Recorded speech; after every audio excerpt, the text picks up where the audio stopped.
Operation ಸಿಂಧೂರ ಕಾರ್ಯಾಚರಣೆ ವೇಳೆ ಪಾಕಿಸ್ತಾನದ ಪರ ಬೇಹುಗಾರಿಕೆ ಮಾಡಿದ ಆರೋಪದ ಹಿನ್ನೆಲೆಯಲ್ಲಿ ದೆಹಲಿಯ ನೌಕಾಸೇನೆಯ ಪ್ರಧಾನ ಕಚೇರಿಯ ಉದ್ಯೋಗಿಯನ್ನು ರಾಜಸ್ಥಾನ ಪೊಲೀಸರ ಗುಪ್ತಚರ ವಿಭಾಗ ಬಂಧಿಸಿದೆ. ಹರಿಯಾಣದ ರೇವಾರಿಯಾದ ಪುನ್ಸಿಕಾ ನಿವಾಸಿ ವಿಶಾಲ್ ಯಾದವ್ ಗುಮಾಸ್ತನಾಗಿ ಕೆಲಸ ಮಾಡುತ್ತಿದ್ದ ಈತನನ್ನು 1923ರ ಅಧಿಕೃತ ರಹಸ್ಯ ಕಾಯ್ದೆಯಡಿ ಪೊಲೀಸರು ಬಂಧಿಸಿದ್ದಾರೆ.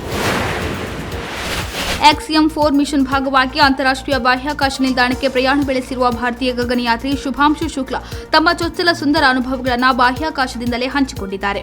ಡ್ರ್ಯಾಗನ್ ಬಾಹ್ಯಾಕಾಶ ನೌಕೆಯಲ್ಲಿ ಕೂತು ಮಾತನಾಡಿರುವ ಶುಕ್ಲಾ, ಬಾಹ್ಯಾಕಾಶದಿಂದ ನಮಸ್ಕಾರ. ಈ ಅದ್ಭುತ ಸವಾರಿಯಲ್ಲಿ ನಾನು ಒಬ್ಬ ಅನುಭವಿ ಮತ್ತು 3 ಹೊಸಬರು ಇದ್ದುದರಿಂದ ನಾನು ಇಲ್ಲಿಗೆ ಬರಲು ತುಂಬಾ ರೋಮಾಂಚನಗೊಂಡಿದ್ದೇನೆ. ಲಾಂಚ್ ಪ್ಯಾಡ್ನಲ್ಲಿ ಕುಳಿತಾಗ ನಾನು ಯೋಚಿಸುತ್ತಿದ್ದದು ಹೋಗೋಣ ಎಂದಷ್ಟೇ. 30 ದಿನಗಳ ಕ್ವಾರಂಟೈನ್ ನಂತರ ನಾನು ಸಿದ್ಧನಾಗಿದ್ದೆ. ಉಡಾವಣೆ ಬೇರೇನೋ ಆಗಿತ್ತು. ನಂತರ ಇದ್ದಕ್ಕಿದ್ದಂತ ಮೌನ.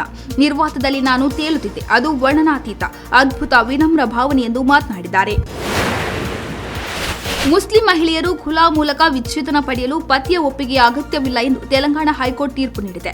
ಮುಸ್ಲಿಂ ವೈಯಕ್ತಿಕ ಕಾನೂನಿನಡಿ ಖುಲಾವನ್ನು ಒಂದು ನಿರ್ಧಾರವಾಗಿ ಪರಿಗಣಿಸಿದ ನ್ಯಾಯಾಲಯ ಇದರಡಿ ಮಹಿಳೆಯರು ತಮ್ಮ ವಿವಾಹವನ್ನು ಕೊನೆಗೊಳಿಸಲು ಸ್ವತಂತ್ರವಾಗಿ ನಿರ್ಧರಿಸಬಹುದು ಎಂದು ಹೇಳಿದೆ.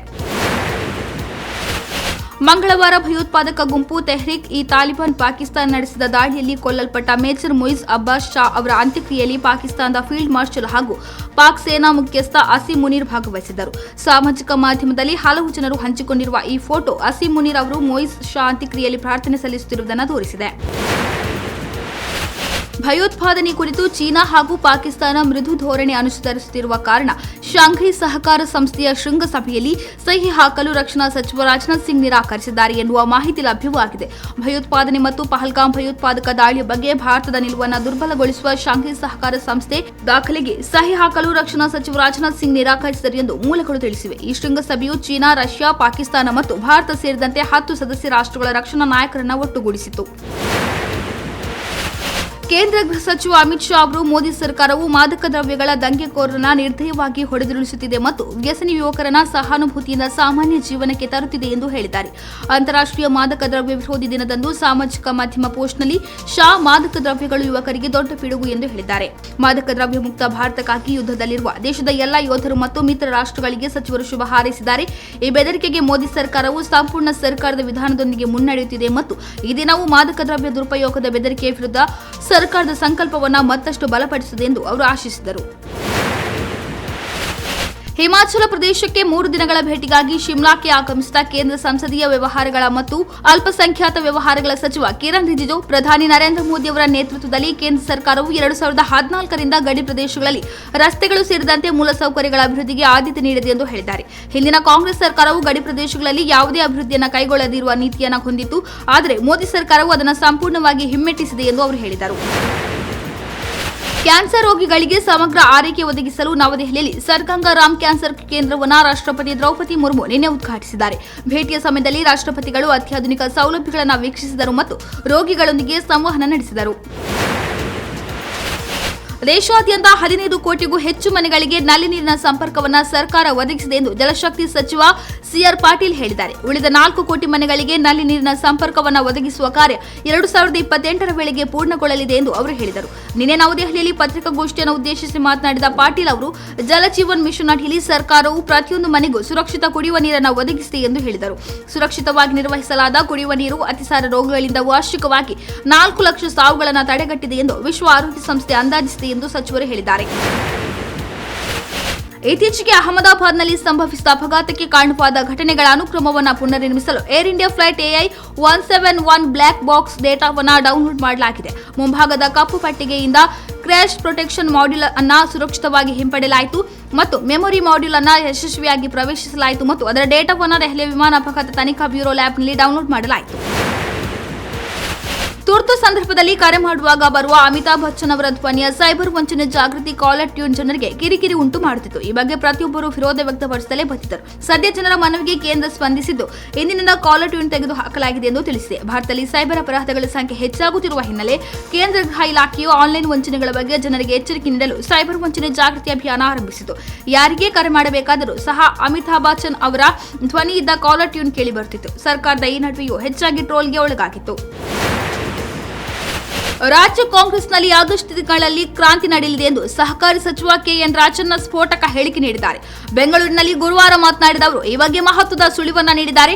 ಆಗಸ್ಟ್ ತಿಂಗಳಲ್ಲಿ ಕ್ರಾಂತಿ ನಡೆಯಲಿದೆ ಎಂದು ಹೇಳಿದ್ದೇನೆ. ಯಾವ ಕ್ರಾಂತಿ ಅಂತ ಮೊದಲೇ ಹೇಳಿದ್ರೆ ಇರುವ ಆಸಕ್ತಿ ಹೋಗಿಬಿಡುತ್ತದೆ ಎಂದು ಹೇಳುವ ಮೂಲಕ ಕುತೂಹಲ ಕೆರಳಿಸಿದ್ದಾರೆ. ಪಕ್ಷದ ಅಥವಾ ಸರ್ಕಾರದ ಮಟ್ಟದ ಕ್ರಾಂತಿನ ಎಂಬ ವಿಚಾರಕ್ಕೆ ಯಾವ ರೀತಿ ಬೇಕಾದರೂ ಯೋಚನೆ ಮಾಡಬಹುದು. ರಾಜಕಾರಣ ಅನ್ನೋದು ನಿಂತ ನೀರಲ್ಲ, ಅದು ಸದಾಕಾಲ ಹರಿಯುವ ನೀರು. ಹಳ್ಳ ಹೇಗೆ ಇರುತ್ತೋ ಹಾಗೆ ನೀರು ಹಾಗೆ ಹೋಗುತ್ತೆ. ರಾಜಕಾರಣ ಅನ್ನೋದು ಅಷ್ಟೇ, ಘಟನೆಗಳು ಸಂದರ್ಭಕ್ಕೆ ತಕ್ಕಂತೆ ಆಧರಿಸುತ್ತವೆ, ಅದರ ಆಧಾರದ ಮೇಲೆ ಮುಂದಿನ ಚಟುವಟಿಕೆ ಆಗುತ್ತವೆ ಎಂದು ಮಾರ್ಮಿಕವಾಗಿ ಮಾತನಾಡಿದ್ದಾರೆ. ಕಳೆದ 5 ವರ್ಷಗಳಲ್ಲಿ ಕರ್ನಾಟಕದಲ್ಲಿ ಮಾನವ ವನ್ಯಜೀವಿ ಸಂಘರ್ಷದ ಪ್ರಕರಣಗಳಲ್ಲಿ 183% ಭಾರಿ ಏರಿಕೆ ಕಂಡಿರುವುದು ರಾಜ್ಯ ಸರ್ಕಾರ ಹಾಗೂ ಅರಣ್ಯ ಇಲಾಖೆಗೆ ಆತಂಕದ ವಿಷಯವಾಗಿದೆ. 2019ರಲ್ಲಿ 100ಕ್ಕೂ ಕಡಿಮೆ ಘಟನೆಯಿಂದ ಆರಂಭವಾದ ಈ ಉಲ್ಬಣ 2024ರ ಅಂತ್ಯದ ವೇಳೆಗೆ ಸಾವಿರಾರು ಪ್ರಕರಣಗಳವರೆಗೆ ಏರಿಕೆ ಕಂಡಿದ್ದು, ವಿಶೇಷವಾಗಿ ದಕ್ಷಿಣ ಪಶ್ಚಿಮ ಘಟ್ಟಗಳ ಪ್ರದೇಶಗಳಲ್ಲಿ ಈ ಸಂಘರ್ಷ ಹೆಚ್ಚು ಸಂಭವಿಸುತ್ತದೆ. ವಾಣಿಜ್ಯ ಬಾಹ್ಯಾಕಾಶಯಾನ XM-4ನ ಯಶಸ್ವಿ ಉಡಾವಣೆಯು ಅದರ ಭಾಗವಾಗಿರುವ 2 ಭಾರತೀಯ ಗಗನಯಾತ್ರಿಗಳಿಗೆ ಉತ್ತಮ ಕಲಿಕೆ ಅನುಭವ ಮಾತ್ರವಲ್ಲ, ಖಾಸಗಿ ಬಾಹ್ಯಾಕಾಶ ಸಂಸ್ಥೆಗಳು ಇನ್ನಷ್ಟು ಉಡಾವಣೆ ಮಾಡಲು ಅವಕಾಶದ ಬಾಗಿಲುಗಳನ್ನು ತೆರೆದಿದೆ ಎಂದು ತಜ್ಞರು ಮತ್ತು ಇಸ್ರೋ ಮಾಜಿ ಅಧಿಕಾರಿಗಳು ಹೇಳಿದ್ದಾರೆ. ಧಾರವಾಡ ಕೃಷಿ ವಿಶ್ವವಿದ್ಯಾಲಯದ ಹೆಸರು ಮತ್ತು ಮೆಂತೆ ಬೀಜಗಳನ್ನು XM-4 ಬಾಹ್ಯಾಕಾಶ ಯೋಜನೆಗಾಗಿ ಬುಧವಾರ ಅಂತಾರಾಷ್ಟ್ರೀಯ ಬಾಹ್ಯಾಕಾಶ ನಿಲ್ದಾಣಕ್ಕೆ ರವಾನಿಸಲಾಗಿದೆ. ಬಾಹ್ಯಾಕಾಶದಲ್ಲಿ ಸಲಾಡ್ ಬೀಜಗಳ ಮೊಳಕೆ ಗಗನಯಾತ್ರಿಗಳ ಆಹಾರ ಪೋಷಣೆ ಸಂಶೋಧನೆ ನಿಟ್ಟಿನಲ್ಲಿ ಪರೀಕ್ಷಾರ್ಥವಾಗಿ ರವಾನಿಸಲಾಗಿದೆ ಎಂದು ಧಾರವಾಡ ಕೃಷಿ ವಿಶ್ವವಿದ್ಯಾಲಯದ ಕುಲಪತಿ ಪ್ರೊಫೆಸರ್ PL ಪಾಟೀಲ ಮಾಹಿತಿ ನೀಡಿದ್ದಾರೆ.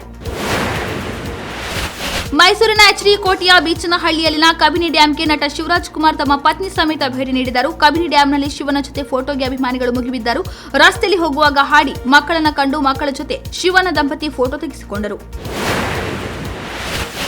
ರಾಜ್ಯ ಸರ್ಕಾರದ ವಿರುದ್ಧ ಕೆಲ ದಿನಗಳಿಂದ ಸ್ವಪಕ್ಷದವರಿಂದಲೇ ದೂರುಗಳು ಕೇಳಿಬರುತ್ತಿದೆ. ಶಾಸಕರು ಅನುದಾನದ ವಿಚಾರದಲ್ಲಿ ನೀಡಿರುವ ದೂರುಗಳು ಬಿಸಿ ತುಪ್ಪವಾಗಿ ಪರಿಣಮಿಸುತ್ತಿದೆ. ಕಾಂಗ್ರೆಸ್ ನಾಯಕರು ಸ್ವಪಕ್ಷವನ್ನ ದೂರುತ್ತಿದ್ದಂತೆ ವಿಪಕ್ಷಗಳು ಕೂಡ ಈ ಬಗ್ಗೆ ಹೇಳಿಕೆಗಳನ್ನು ನೀಡುತ್ತಲೇ ಇದೆ. ಇದೀಗ ಬೆಂಗಳೂರು ಗ್ರಾಮಾಂತರ ಕ್ಷೇತ್ರದ ಬಿಜೆಪಿ ಸಂಸದ ಡಾ ಮಂಜುನಾಥ್ ಕಾಂಗ್ರೆಸ್ ನಾಯಕರಿಗೆ ಅನುದಾನದ ಕೊರತೆ ವಿಚಾರದಲ್ಲಿ ಟಾಂಗ್ ನೀಡಿದ್ದಾರೆ. ಪುಣ್ಯಸ್ಥಳವಾದ ದೇವಸ್ಥಾನಗಳಲ್ಲಿ ಸರಿಯಾದ ಉಡುಗೆ ತೊಡುಗೆ ಬಗ್ಗೆ ಗಮನ ವಹಿಸಬೇಕಿರುವುದು ತುಂಬಾ ಮುಖ್ಯ. ಹೀಗಾಗಿ ಕೆಲವು ಮುಚ್ಚರಾಯಿ ದೇವಸ್ಥಾನಗಳಲ್ಲಿ ವಸ್ತ್ರ ಸಂಹಿತೆ ಜಾರಿಗೆ ತರಲಾಗಿದೆ. ಇತ್ತ ಸಾಂಸ್ಕೃತಿಕ ರಾಜಧಾನಿಯಾಗಿರುವ ಮೈಸೂರಿನ ಚಾಮುಂಡಿ ಬೆಟ್ಟ ಮತ್ತು ಸುಪ್ರಸಿದ್ಧ ಎನಿಸಿಕೊಂಡಿರುವ ಚಾಮುಂಡೇಶ್ವರಿ ಸನ್ನಿಧಿ ಮುಂದೆ ಭಕ್ತರು ವಿಶೇಷ ಜಾಗೃತಿ ಕಾರ್ಯ ಹಮ್ಮಿಕೊಂಡಿದ್ದಾರೆ. ಕರ್ನಾಟಕದ ಸಾಂಸ್ಕೃತಿಕ ರಾಜಧಾನಿಯಾಗಿರುವ ಮೈಸೂರಿನ ಚಾಮುಂಡಿ ಬೆಟ್ಟದ ಶ್ರೀ ಚಾಮುಂಡೇಶ್ವರಿ ದೇವಾಲಯದಲ್ಲಿ ಭಕ್ತರಿಗೆ ಸಂಪ್ರದಾಯಕ್ಕೆ ಒಗ್ಗುವಂತಹ ಸೂಕ್ತ ಉಡುಗೆ ಧರಿಸಿ ಬರಲು ಜಾಗೃತಿ ಕಾರ್ಯಕ್ರಮವೊಂದನ್ನು ಆಯೋಜಿಸಲಾಗಿದೆ. ಭಾರತ ಮತ್ತು ಪಾಕಿಸ್ತಾನ ನಡುವಿನ ಬಹುನಿರೀಕ್ಷಿತ T20 ಕ್ರಿಕೆಟ್ ಪೈಪೋಟಿ ಮತ್ತೆ ಆರಂಭವಾಗಲಿದ್ದು, ಜುಲೈ 20ರಂದು 2 ತಂಡಗಳು ಮುಖಾಮುಖಿಯಾಗಲಿವೆ. ಟೂರ್ನಿಯಲ್ಲಿ ಟೀಂ ಇಂಡಿಯಾದ ಸದಸ್ಯರು ಆಡುತ್ತಿಲ್ಲ, ಬದಲಾಗಿ ಟೀಂ ಇಂಡಿಯಾಗೆ ನಿವೃತ್ತಿ ಹೇಳಿದ ಹಿರಿಯ ಆಟಗಾರರು ಆಡಲಿದ್ದಾರೆ. ಡ್ರಗ್ಸ್ ಸೇವನೆ ಪ್ರಕರಣದಲ್ಲಿ ನಟ ಶ್ರೀಕಾಂತ್ ಬಂಧನ ಬೆನ್ನಲ್ಲೇ ಮತ್ತೊಬ್ಬ ತಮಿಳು ನಟ ಕೃಷ್ಣ ಅವರನ್ನ ಪೊಲೀಸರು ಬಂಧಿಸಿದ್ದು, ತಮಿಳುನಾಡು ಚಿತ್ರರಂಗದಲ್ಲಿ ಈ ಡ್ರಗ್ ದಂಧೆ ಪ್ರಕರಣ ಕೋಲಾಹಲ ಎಬ್ಬಿಸಿದೆ. ಮೊದಲಿಗೆ ಈ ಪ್ರಕರಣದಲ್ಲಿ ನಟ ಶ್ರೀಕಾಂತ್ ಸಿಕ್ಕಿಬಿದ್ದಿದ್ದರು. ಇದಕ್ಕೂ ಮೊದಲು ಡ್ರಗ್ ಪೆಡ್ಲರ್ ಪ್ರಸಾದ್ ಎಂಬಾತನ ಬಂಧನವಾಗಿತ್ತು. ಆತ ನೀಡಿದ ಹೇಳಿಕೆ ಆಧರಿಸಿ ಶ್ರೀಕಾಂತ್ ಅನ್ನ ಬಂಧಿಸಿದ ಪೊಲೀಸರು ಆತನಿಗೆ ಮಾದಕ ದ್ರವ್ಯ ಸೇವನೆ ಪರೀಕ್ಷೆ ನಡೆಸಿದ ವೇಳೆ ಆತ ಡ್ರಗ್ ಸೇವಿಸಿರುವುದು ಸಾಬೀತಾಗಿತ್ತು. ಈ ಹಿನ್ನೆಲೆಯಲ್ಲಿ ಕೆಲ ದಿನಗಳ ಹಿಂದೆ ತಮಿಳುನಾಡು ಪೊಲೀಸರು ನಟ ಶ್ರೀಕಾಂತ್ ಅನ್ನ ಬಂಧಿಸಿದರು. ಇದರ ಜೊತೆ ಪ್ರಸಾದ್ ನಟ ಕೃಷ್ಣಗೂ ಡ್ರಗ್ಸ್ ಸೇವನೆ ಚಟ ಇದೆ ಎಂದು ಪೊಲೀಸರ ತನಿಖೆ ವೇಳೆ ಬಾಯ್ಬಿಟ್ಟಿದ್ದಾನೆ. ಈ ಹಿನ್ನೆಲೆಯಲ್ಲಿ ಈಗ ಚೆನ್ನೈನ ನುಂಗಬಾಕಂ ಪೊಲೀಸರು ನಟ ಕೃಷ್ಣನನ್ನ ಕೂಡ ಬಂಧಿಸಿದ್ದಾರೆ.